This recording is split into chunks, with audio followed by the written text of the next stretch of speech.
지난 2018년 4월 27일에 문재인 대통령께서 저 판문점으로 가서 북한의 김정은 위원장을 만났습니다.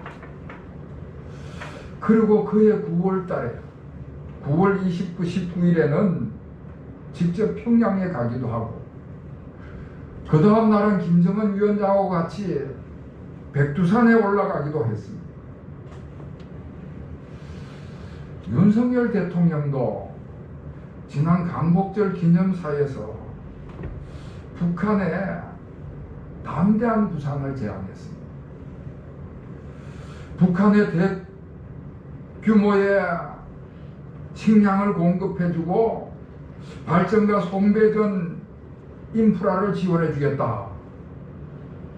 국제교육이니 현대화 프로젝트니 병원과 의료 같은 온갖 인프라를 현대화로 지원해주겠다. 그런 발표를 했습니다. 결국 한마디로 이야기하면은 남북 간에 경제협력을 잘 이루어서 평화를 가져오게 하겠다 하는 것입니다.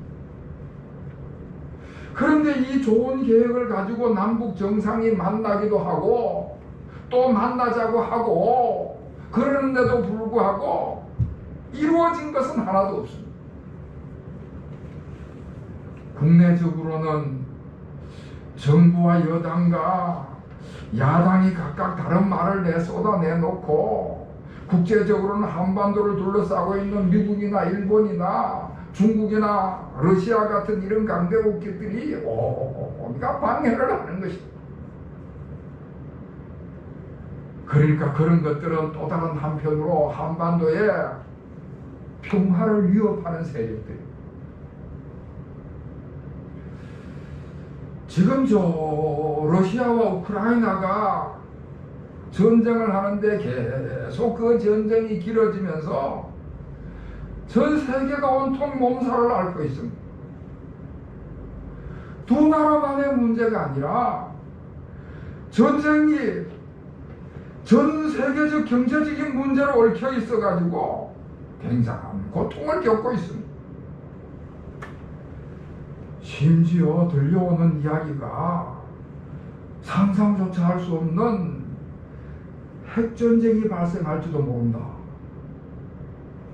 만약에 그렇게 되는 날에는 인류의 생존에 문제가 걸리게 되는 것입니다.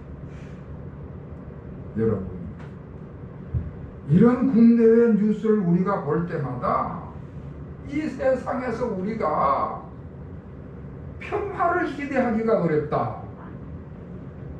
평화가 깨진 이 세상의 모습을 우리가 바라본다 하는 것입니다. 오늘 성경 말씀은 평화가 어떤 것이냐, 그 정의를 우리에게 내려주는 말씀입니다. 13절 말씀에 보면 평화라는 것은 멀리 있던 사람이 가까워지는 것이 평화다, 그렇게 말씀을 하고 있습니다. 여러분, 사람이 공간적으로 가까이 있으면은 늘 만나서 서로 교제를 하고 대화를 하게 되지 않겠습니까? 그러면 친밀한 관계를 가지게 되는 것이고, 그럴 때 그 속에 평화가 임한다는 것입니다. 아무래도 공간적으로 멀리 떨어져 있으면은 교제가 어렵고 대화가 어려우니까 친밀한 관계를 가지기가 어렵겠지요. 자, 그런데 요즘에는 통신기술이 얼마나 발달이 되어 있는지 공간적으로 멀리 떨어져 있는 사람들도 가까이 있는 사람처럼 친밀한 교제를 이룰 수가 있습니다. 누구나 할 것 없이 다 휴대폰을 사용하기 때문에 언제 어느 장소에 있든지 간에 전화로 통화가 가능합니다. 심지어 요사이는 화상 통화를 할 수 있어가지고 서로 얼굴을 쳐다보면서 대화를 나누는 거예요. 그러니까 공간적으로 멀리 떨어져 있어도 친밀한 교제가 가능하다. 자, 그런데 중요한 것은 공간적으로 가까이 있건 공간적으로 멀리 있건 마음이 멀어져 있으면 아무 소용이 없습니다. 저 이스라엘 사람들하고 팔레스틴 사람들은 함께 삶을 살아갑니다. 제가 성지순례 가서 예루살렘을 가고 베델을 가봤는데 베델 지역이 팔레스틴인들이 살아갑니다. 그런데 그 팔레스틴 사람들이 직장을 어디 와서 생활하느냐? 전부 이스라엘에 와서 직장 생활하고 다시 자기 집으로 돌아가는 거예요. 물론 국경은 있어요. 국경은 있지만은 그 국경이 있으나 마나한 것입니다. 팔레스틴 사람들이 이스라엘 사람들이 그렇게 함께 섞여서 그렇게 살아가는데도 불구하고 그들의 마음은 한없이 멀어져 있어가지고 원수가 된 상태로 삶을 살아가는 것입니다. 일본과 우리나라가 바다를 사이에 두고 비교적 가장 가까운 이웃으로 살아가는 나라입니다. 그런데 일본과 우리는 굉장히 멀다는 느낌을 받습니다.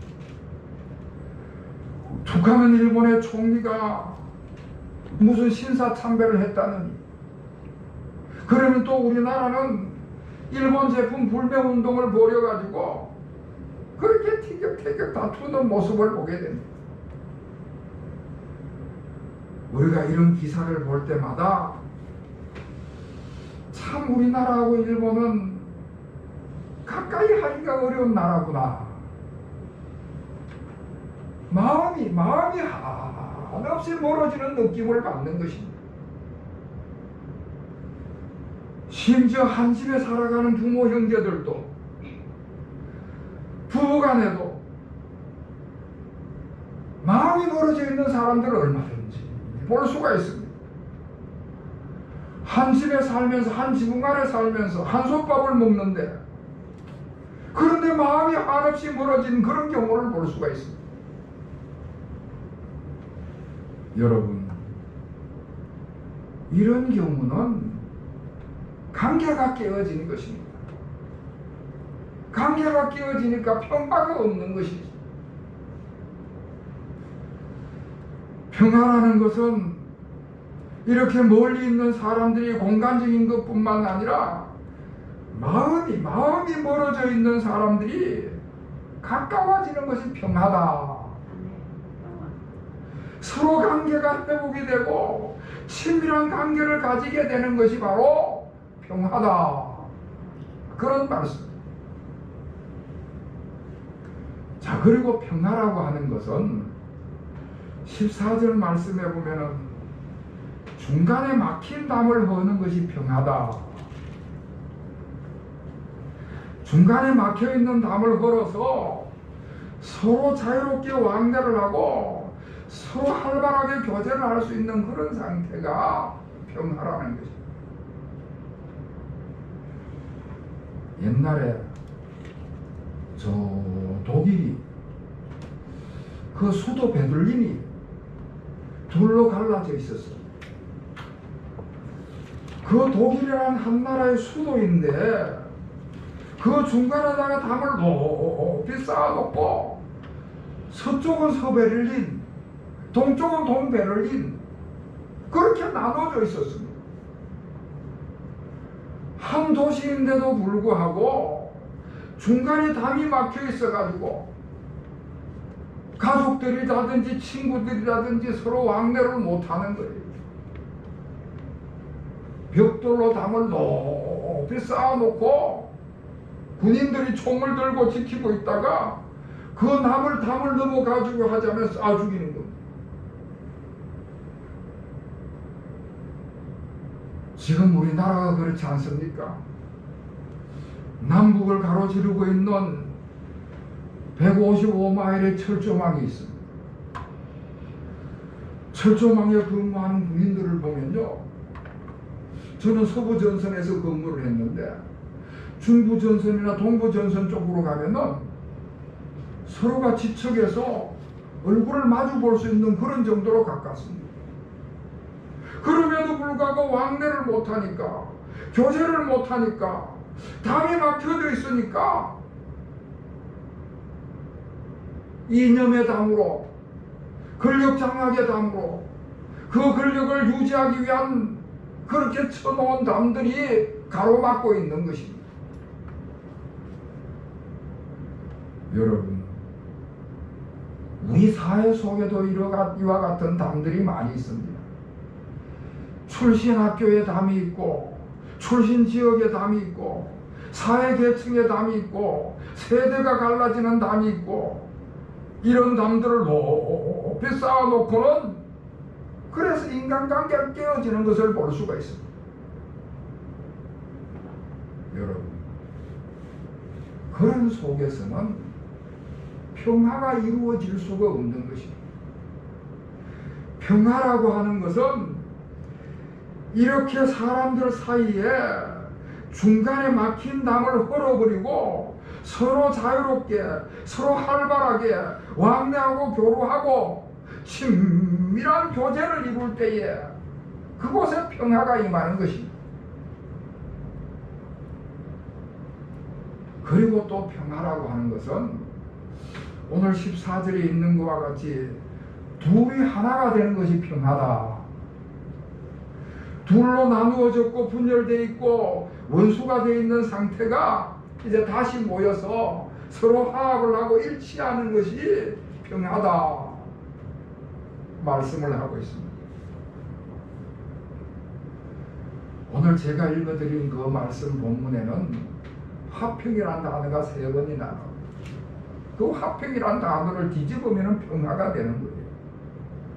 그러니까 화평이라고 하는 것은 평안과 안정을 말합니다. 그러니까 그 말 속에는 하나가 된다는 의미가 그 속에 포함이 되어 있습니다. 관계가 회복이 돼서 사람들 간의 일치와 조화가 이루어져서 그럴 때 화평한 관계가 이루어진다. 그런데 우리 주변의 현대 사회를 살펴보면은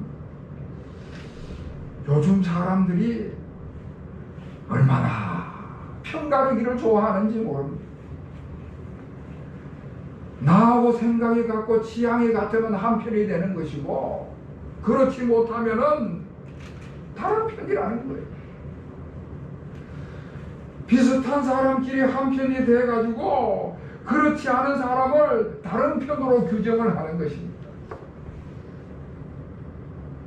편을 만들고 서로 나누어지는 것입니다.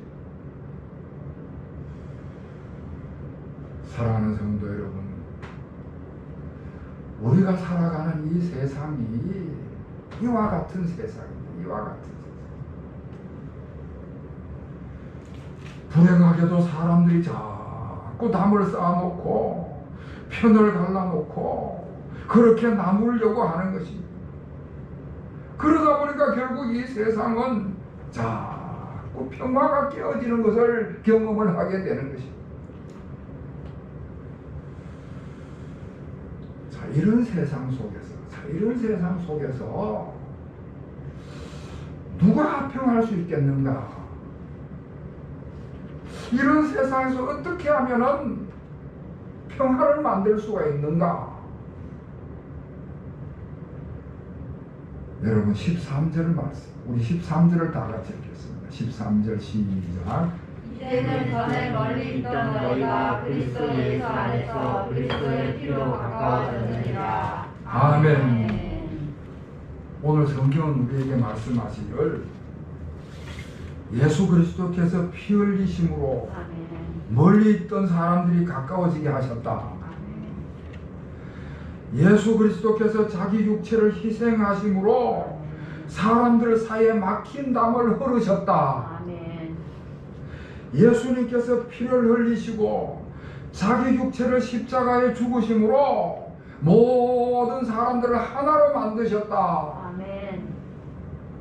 무슨 말씀인가 하면은, 죄가 세상에 들어와서 죄로 물든 인간들이 좀 전에 제가 말씀드렸듯이 사람들의 마음을 멀어지게 만들고 중간에 막힌 담을 쌓아서 인간관계를 깨어지게 하고 서로 편을 갈라서 하나를 둘로 만들었다는 거죠. 죄가 그렇게 죄가. 그런데 예수님께서 십자가에서 그 모든 죄를 사하시는 피를 흘리심으로 화목제물이 되신 것입니다. 그래서 예수 그리스도로 말미암아 속죄함을 받은 무리들은 거룩한 백성이 되는 것이고, 그 거룩한 백성들은 예수 그리스도 안에서 다 하나님 나라의 시민이 되는 것입니다. 예수 그리스도 안에서 모든 사람들이 한 하나님의 건속이 되는 것이고 한 하나님의 가족이 되는 것입니다. 그래서 예수 그리스도를 통해서만이 이 세상의 평화를 이룰 수가 있다. 아멘. 평화라고 하는 것은 예수 그리스도를 통해서 만들어지는 것이다. 할렐루야. 아멘. 1914년 12월 24일에 있었던 사건입니다. 제1차 세계대전 때의 이야기입니다. 저 프랑스 북부 지역을 나치 독일이 점령을 했습니다. 그리고 나치 독일군이 점령한 그 지역으로부터 불과 100m 떨어진 지역에 프랑스와 영국의 연합군들이 대치를 하고 있었습니다. 그러니까 세계대전을 일으킨 독일의 병사들하고 프랑스와 영국의 연합군들하고 프랑스 북부 지역에서 100m도 안 되는 거리에서 전투를 하는 거예요. 전투를. 여러분, 100m도 안 되는 거리에서 전투 총격전을 치르니까 얼마나 살벌하겠습니까? 뭐 어느 군인도 참호 속에서 고개를 못 쳐드는 것입니다. 그러니까 고개를 쳐받고 그저 총만 난사하는 것이지. 그렇게 한참을 총격전을 치르다가 소강 상태가 됐어요. 그러니까 잠시 이제 총성이 멈추게 된 것입니다. 그때 프랑스의 한 병사가 그 참호 속에서 고개를 쳐들고 하늘을 쳐다보는데 하늘의 별빛이 얼마나 아름다운지 모르는 거예요. 그 살벌한 전쟁터에서 별빛만이 아롱진과 그 모습을 바라보게 되는 것입니다. 이때 그 참호 속에 있던 그 프랑스 병사가 고향을 생각하면서 자기도 모르게 휘파람을 불었습니다. 휘파람. 그러니까 그날이 12월 24일, 그러니까 크리스마스 이브였던 것이지. 그러니까 자연히 그가 자기도 모르게 휘파람을 불었는데 그 휘파람 소리가 크리스마스 캐롤이었던 것입니다. 그런데 이 노래소리가, 이 휘파람 소리가 참호 속에 웅크리고 있던 그 반대편에 독일의 병사의 귀에도 들렸어요. 독일 병사가 참호 속에 있는데 휘파람 소리가 들리는데 크리스마스 캐롤이 들리는 거예요. 그 병사도 향수에 젖어 있다가 자기도 모르게 그 멜로디를 따라서 입술을 움직이기 시작을 하는 것입니다. 서로 원수된 이 두 병사가 참호 속에서 크리스마스 캐롤을 불렀는데 그 소리가 점점 커지는 거예요. 고향 생각에 잠겨있던 다른 부인들도 다 그 노래소리에 가담을 하게 되는 것입니다. 결국 그 고요하던 전선에 아주 우렁찬 크리스마스 캐롤 향연이 벌어진 것입니다. 이젠 뭐 아군도 적군도 없습니다. 오직 예수 그리스도의 탄생을 축하하는 성탄절 찬양만이 울려 퍼지는 것입니다. 모든 병사들이 목이 터지라고 크리스마스 캐롤을 합창하면서 성탄절을 맞이합니다. 그때 각 부대의 대대장들이, 각 부대의 부대장들이 서로 의논을 하기를 우리 3시간만 휴전하자. 그리고 우리 다 함께 모여가지고 성탄절 예배를 드리자. 그래서 그들이 다 같이 성탄절 예배를 드리고 성탄절 파티를 벌이게 된 것입니다. 여러분, 예수 그리스도의 탄생의 소식이 둘로 갈라져 있던 그 병사들을 하나로 만들게 된 것입니다. 그 살벌한 전쟁터에 평화가 찾아오게 된 것입니다. 사랑하는 성도 여러분, 우리 그리스도인들은 평화를 경험한 사람들인 줄로 믿으시기를 바랍니다. 예수 그리스도 안에서 우리가 그리스도인으로 만남으로써 평화를 경험하게 됐습니다. 우리도 다 마찬가지로 서로가 배경이 다르기 때문에 같이 만날 수 없는 사람들이지만은 예수 그리스도 안에서 성도로 만나서 이렇게 아름다운 교제를 이루면서 그래서 평화를 경험한 사람들입니다. 멀리 있을 수밖에 없고 막힌 담이 있고 둘로 나누어질 수밖에 없는 그런 사람들이 예수 그리스도 안에서 한 성령을 받아서 한 하나님 아버지의 자녀가 됨으로 인해서 화평한 관계가 회복되는 것을 경험한 것입니다. 마태복음 5장 9절은 말씀하시기를 화평케 하는 자는 복이 있나니 저희가 하나님의 아들이라 일컬음을 받을 것이며. 할렐루야. 아멘. 여러분, 우리 그리스도인들은 자기 주장만 하는 사람들이 아닙니다. 자기 이익만을 추구하는 사람들이 아닙니다. 어느 한쪽 편에만 서 있는 사람이 아닙니다. 멀리 있는 사람을 가까이 하는 사람이고 막힌 담을 허는 사람이고 둘을 하나로 만드는 사람이고 화평케 하는 사람이 그리스도인이다.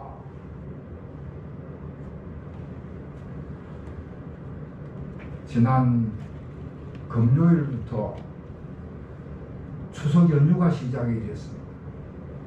내일까지 이 천육 추석 연휴가 계속될 것입니다.